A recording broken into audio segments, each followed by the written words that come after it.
وأصحابه الأخيار إلى يوم القرار. أما بعد، فأعوذ بالله من الشيطان الرجيم. بسم الله الرحمن الرحيم. يوصيكم الله في أولادكم للذكر مثل حظ الأنثيين. صدق الله العلي العظيم. وقال رسول الله صلى الله عليه وسلم: يا أبا هريرة تعلموا الفرائض فإنه نصف العلم، او كما قال علیہ الصلاۃ والسلام. بزرگان محترم اور برادران عزیز، آج آپ حضرات کے سامنے ایک اہم عنوان اور موضوع پر روشنی ڈالنے کا ارادہ ہے. یہ عنوان اور موضوع عام طور پر بیانات میں زیر بحث نہیں لایا جاتا ہے، لیکن ہے بڑا اہم اور ضروری عنوان. وہ ہے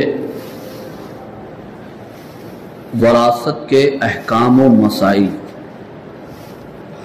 میت کے ترکے کے تقسیم کا مسئلہ.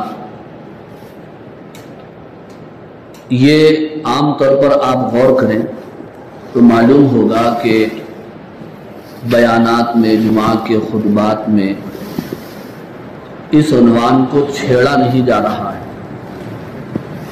بلکہ چھوڑ دیا جا رہا ہے. تو اس لیے میں نے یہ سوچا کہ اس جمعہ ترکے اور وراثت کے مسائل اور احکام اختصاراً ہی صحیح مگر عرض کر دوں. لہذا آپ حضرات سے درخواست ہے کہ میری معروضات و گزارشات دل سے سماعت فرمائیں اور یاد رکھیں، دوسروں تک پہنچائیں. دیکھیے، جب آدمی مرتا ہے تو مرنے والے کو میت کہتے ہیں، لاش کو میت کہا جاتا ہے. تو جب آدمی مر جاتا ہے تو ظاہر بات ہے وہ کچھ نہ کچھ مال بھی ضرور چھوڑ جاتا ہے. تو مسئلہ یہ پیدا ہوتا ہے کہ اس چھوڑے ہوئے مال کو، جسے ترکہ کہتے ہیں عربی میں، وراثت کہتے ہیں، اس کی تقسیم کیسے ہوگی؟ تو اس کی ترتیب کتابوں میں یہ بیان کی گئی کہ میت کے مال میں سے سب سے پہلے میت کی تجہیز اور تکفین اور تدفین کا انتظام کیا جائے. یعنی اس کے ترکے سے سب سے پہلے، اس کے مال میں سے سب سے پہلے اس کے غسل کا، کفن کا، قبر کا انتظام کیا جائے. یہ انتظام کرنے کے بعد پھر بھی مال بچ جاتا ہے تو دوسرے نمبر پر یہ دیکھا جائے کہ اس کے اوپر قرضہ ہے کیا. اگر اس پر قرض ہے تو اس کے ترکے سے دوسرے نمبر پر اس کا قرض ادا کر دیا جائے. قرض ادا کیا گیا، اس کے بعد بھی مال بچا ہوا ہے تو تیسرے نمبر پر یہ دیکھا جائے گا کہ اس نے اپنی زندگی میں یا اپنی موت سے پہلے اپنے مال میں سے کسی کو دینے کی کچھ وصیت کی ہے کیا؟ کسی مدرسے کو، کسی مسجد کو، یا یتیموں کو، مستحقین کو، یا کسی دور کے عزیز اور رشتہ دار کو. اگر اس نے وصیت کی ہے تو اس کی وصیت کو نافذ کیا جائے، پورا کیا جائے. لیکن ایک بات ہے اس کے اندر، وصیت جو چلتی ہے پورے مال کی نہیں چلتی، صرف تہائی مال کی چلتی ہے۔ کوئی آدمی اپنی زندگی میں یا اپنی موت سے پہلے اپنے کل مال کی وصیت فی سبیل اللہ خرچ کرنے کی کر رہا ہے تو وہ وصیت رد ہے، وہ قبول نہیں کی جائے گی، اس میں سے صرف تہائی مال اللہ کے راستے میں خرچ کیا جائے۔ تو تنفیذ وصیت، نفاذ وصیت کے بعد چوتھا نمبر آتا ہے وارثین کا، یعنی میت کے مال میں سے سب سے پہلے میت کی تجہیز، تکفین اور تدفین کا انتظام کیا جائے۔ پھر مال بچ جاتا ہے تو دوسرے نمبر پر اگر قرض ہے تو اس کا قرض ادا کر دیا جائے۔ قرض ادا کرنے کے بعد بھی مال بچتا ہے اور اس نے وصیت کی ہے تو تہائی مال کی حد تک اس کی وصیت مکمل کر دی جائے، پوری کر دی جائے۔ نفاذ وصیت کے بعد بھی مال بچا ہوا ہے تو اب یہ مال میت کے وارثین کے درمیان شریعت و سنت کے مطابق تقسیم کیا جائے گا۔ چوتھے نمبر پر تو میت کے ترکے سے متعلق یہ 4 حقوق ہوتے ہیں۔ پہلا حق اس کی تجہیز و تکفین کا، دوسرا حق قرض کی ادائیگی کا، تیسرا حق نفاذ وصیت کا تہائی مال میں، اور چوتھا حق ہے وارثین کے درمیان میت کا مال تقسیم کر دیا جائے۔ اب یہاں پر جو سوال پیدا ہوتا ہے وہ یہ ہے کہ میت کا مال یا ترکہ یا اس کی جائیداد اس کے وارثین کے درمیان کیسے تقسیم کی جائے۔ تو یہ ایک خاص علم ہے، ایک فن ہے یہ، جسے علم فرائض کا نام دیا گیا ہے۔ شریعت میں، اسلام میں کون سا نام دیا گیا ہے؟ علم فرائض، یعنی میت کے ترکے کو وارثین کے درمیان تقسیم کرنے کا فن جاننا یا اس کا علم حاصل کرنا، اس علم کو حدیث میں علم فرائض کہا گیا۔ علم فرائض کیوں کہا گیا؟ علم کے معنی تو جاننے کے سبھی جانتے ہیں۔ فرائض فریضتن کی جمع ہے، اور فریضتن کے ایک معنی متعین حصے کے آتے ہیں، اور فرائض کا مطلب کئی متعینہ حصے۔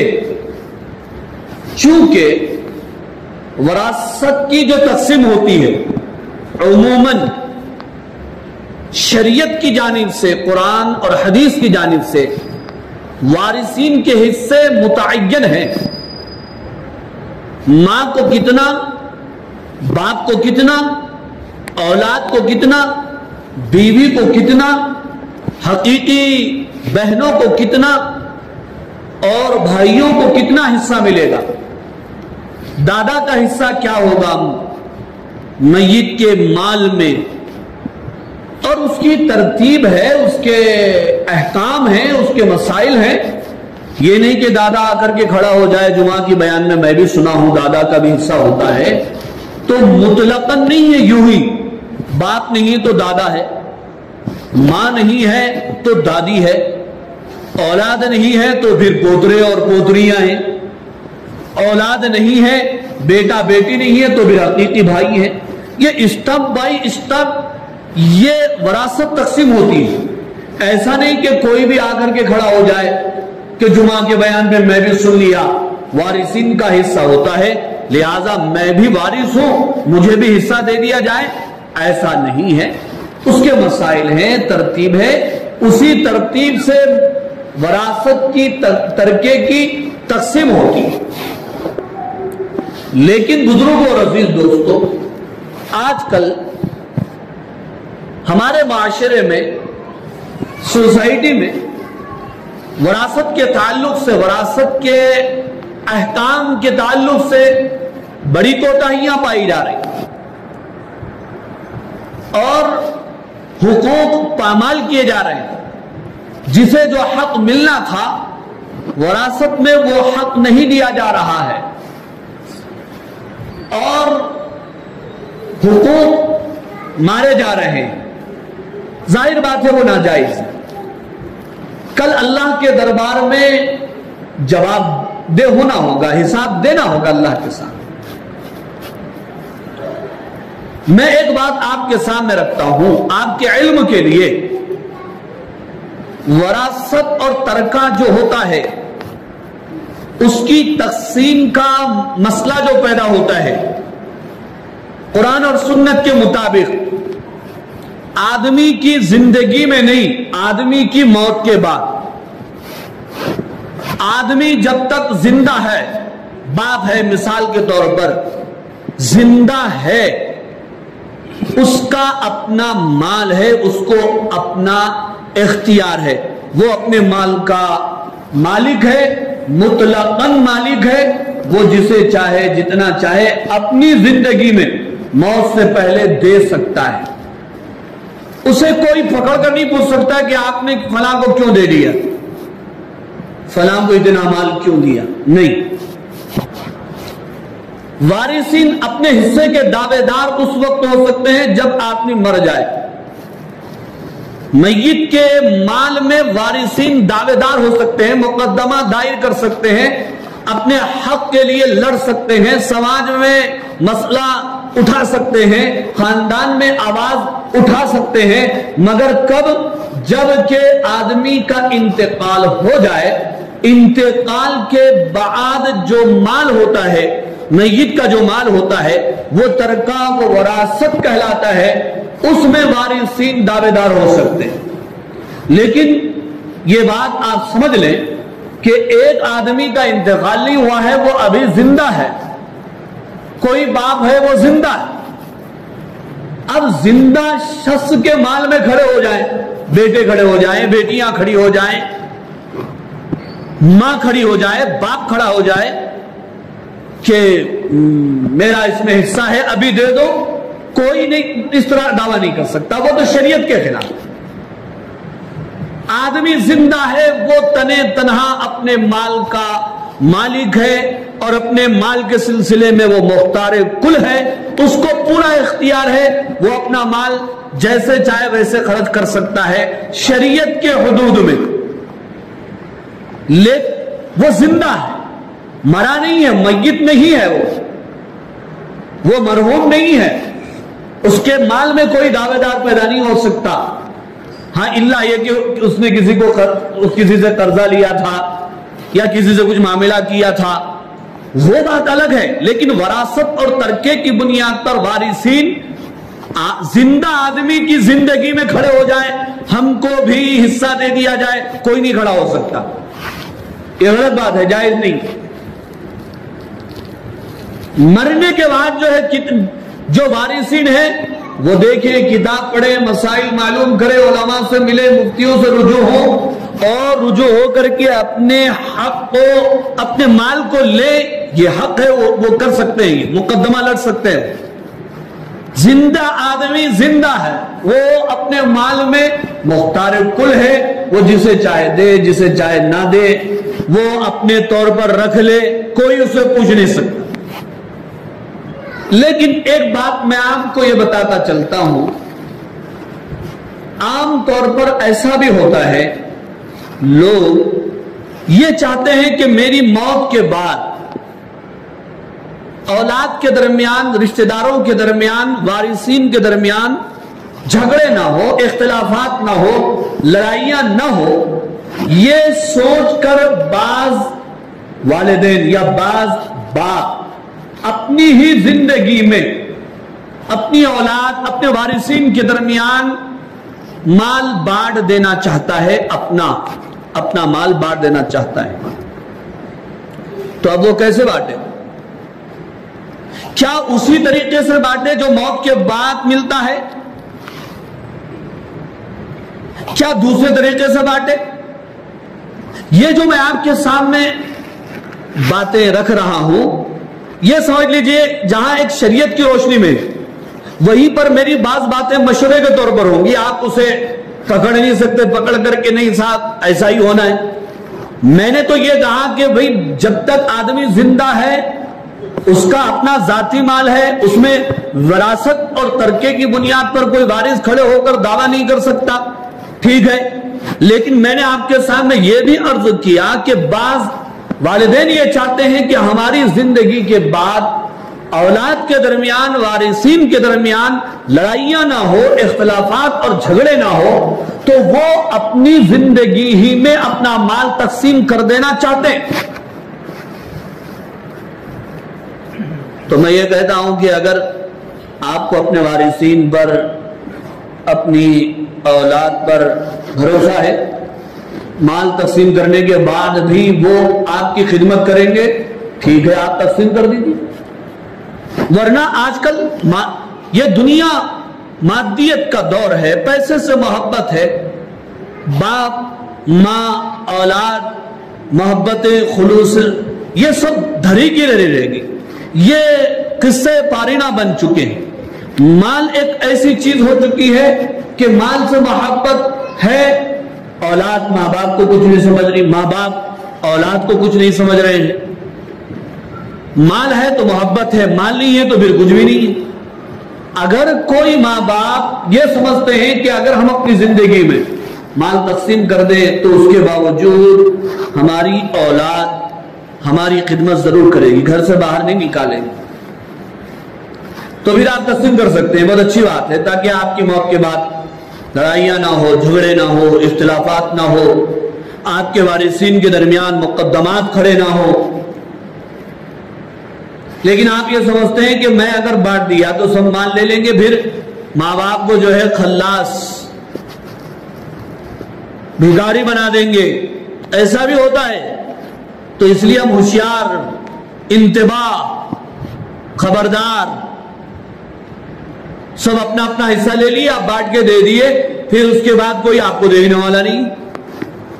تو کچھ ڈوری کا سرا اپنے ہاتھ میں رکھیے، آپ بولتے نا پگا، پگے کو اپنے ہاتھ میں رکھنا، ڈور کو اپنے ہاتھ میں رکھنا ضروری ہے، دوڑ کے لحاظ سے۔ یہ میرا مشورہ ہے، میں کسی کی نیت پر حملہ نہیں کر رہا ہوں، نہ کسی کو غلط مشورہ دے رہا ہوں، ایک حکمت ہے، مصلیحت ہے، اس بنیاد پر یہ بات میں عرض کر رہا ہوں کہ اگر بات ایسی ہے کہ آپ نے مال تقسیم کر دیا تو پھر آپ کے آس پاس کی جو چڑیاں ہیں سب اڑ جائیں گی، کھیت خالی ہو جائے گا اور آپ ہاتھ ملتے رہ جائیں گے۔ اس وقت کفے افسوس ملنے سے فائدہ کیا ہے؟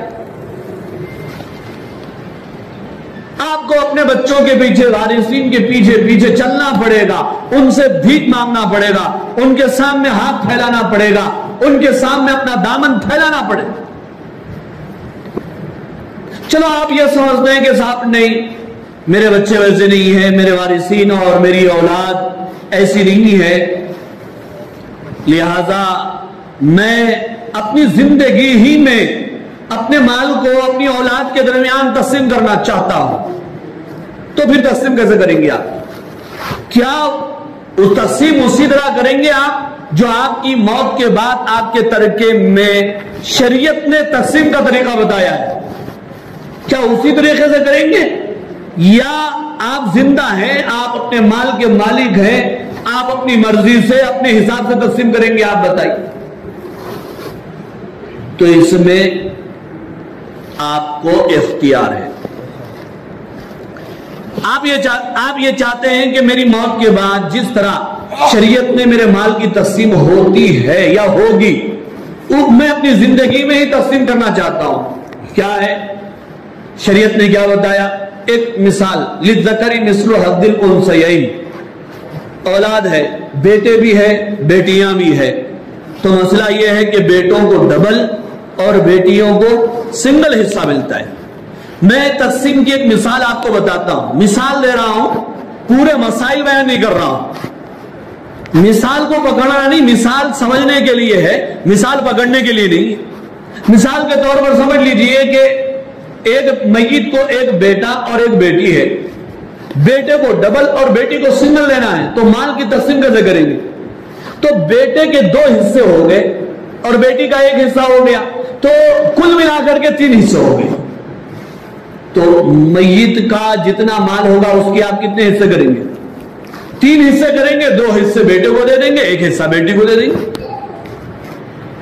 لیکن یہ مثال ہے, پورا مسائل نہیں ہے. کیونکہ میت کے مرنے کے بعد جو شکلیں پیدا ہوتی ہیں وارثین کی, جو صورتیں پیدا ہوتی ہیں وارثین کی, وہ بے شمار صورتیں پیدا ہوتی.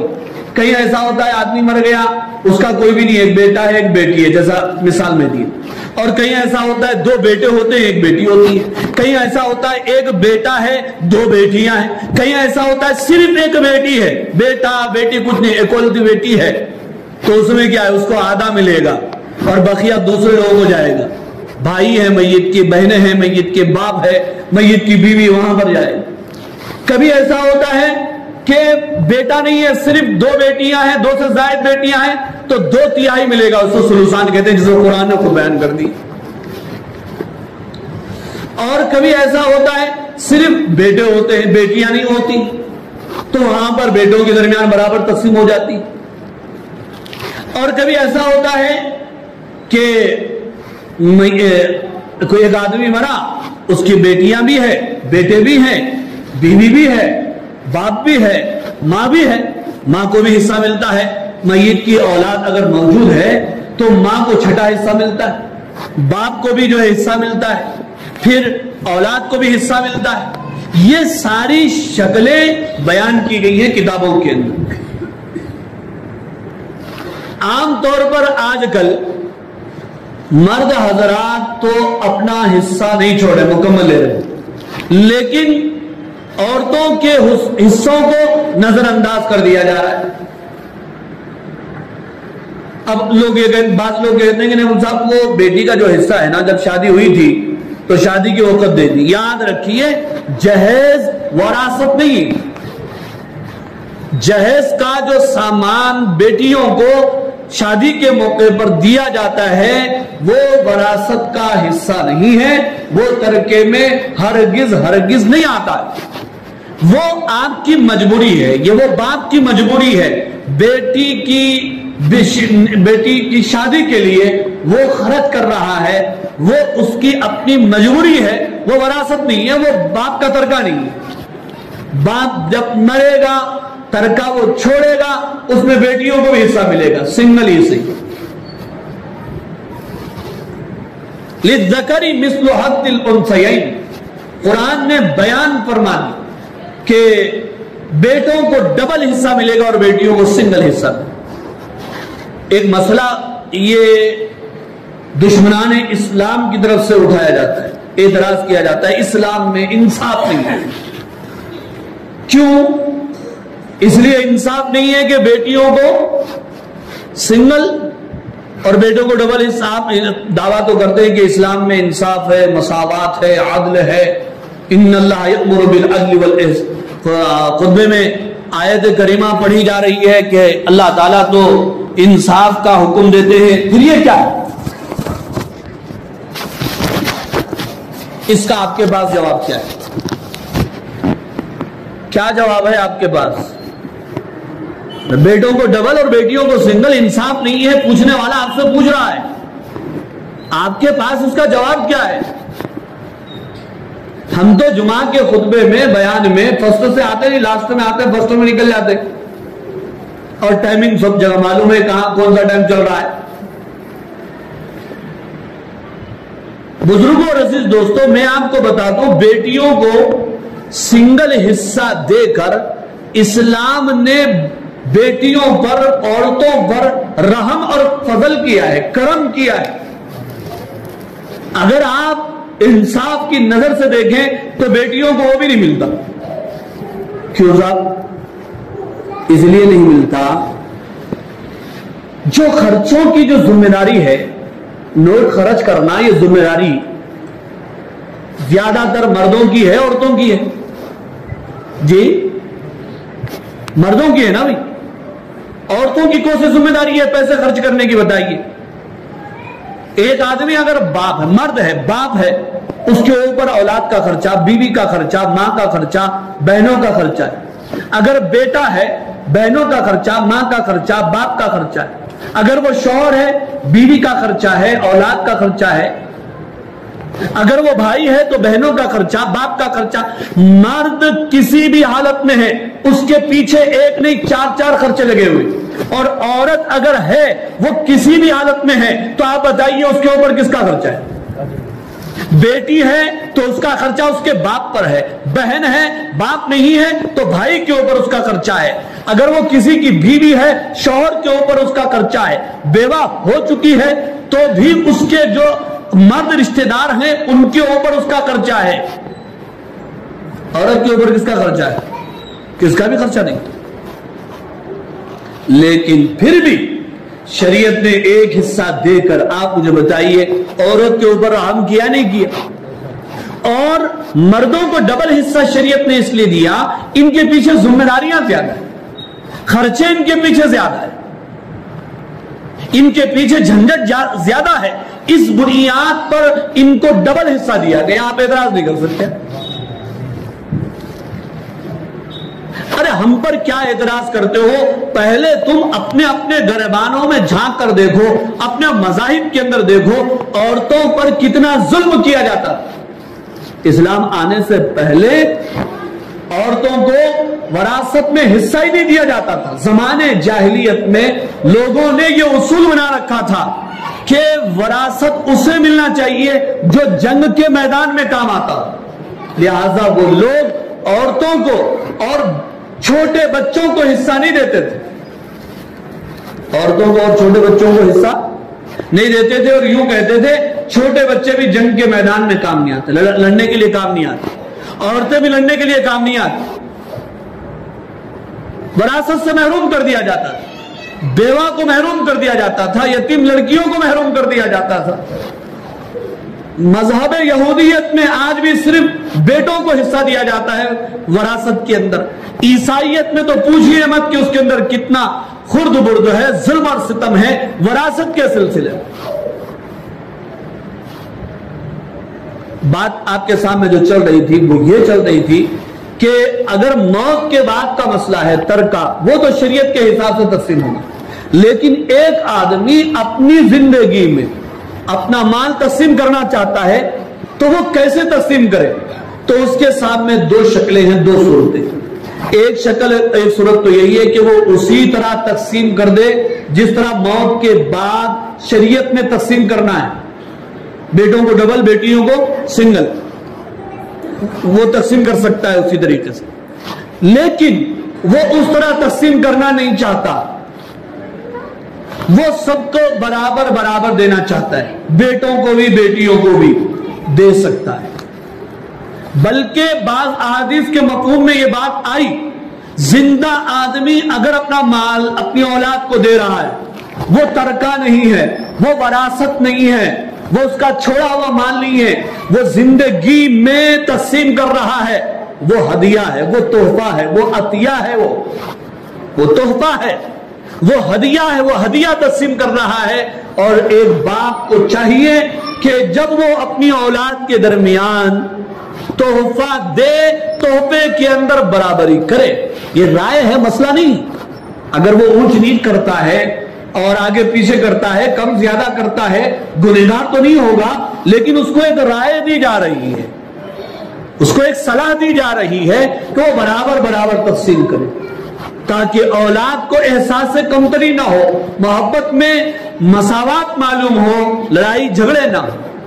تو بہرحال بزرگوں اور عزیز دوستو، چونکہ یہ مسائل وراثت کے عام طور پر جمعہ کے خطبات میں بیان نہیں کیے جاتے، اس لیے میرا ارادہ ہوا آپ کے سامنے وراثت کے مسائل بیان کروں. اور وہ حدیث جو میں نے ابھی آپ کے سامنے خطبے میں پڑھا وہ حدیث ابن ماجہ کی ہے، آپ کے سامنے رکھنا چاہتا ہوں اور یہ بتانا چاہتا ہوں کہ یہ جو وراثت کا علم ہے، اس علم کا نام علم فرائض ہے. علم فرائض ہے. سرکار دو عالم صلی اللہ علیہ وسلم نے حضرت ابو ہریرہ رضی اللہ تعالیٰ عنہ سے خطاب کرتے ہوئے فرمایا تھا، یا ابا ہریرہ تعلم الفرائض وعلموہ، اے ابو ہریرہ علم فرائض تم سیکھو وراثت کے مسائل کا علم سیکھو، وراثت اور ترکے کے احکام کے مسائل، یہ احکام سیکھو، مسائل سیکھو، وعلموہ، اور لوگوں کو سکھلاؤ، فإنہ نصف العلم، اس لیے کہ علم فرائض یعنی وراثت کا علم آدھا علم، آدھا علم، فإنہ نصف العلم، آدھا علم اس کو قرار دیا گیا۔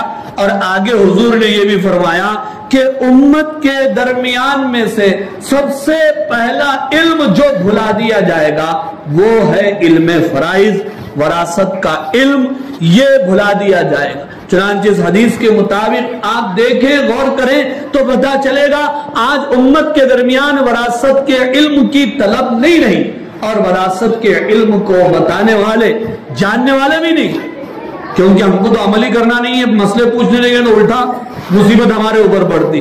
لہٰذا جیسے ہم بندر بانٹ گھر میں چل رہی ہے ویسے ہی چلاتے رہیں گے، لیکن اللہ کے سامنے تو حساب دینا ہے۔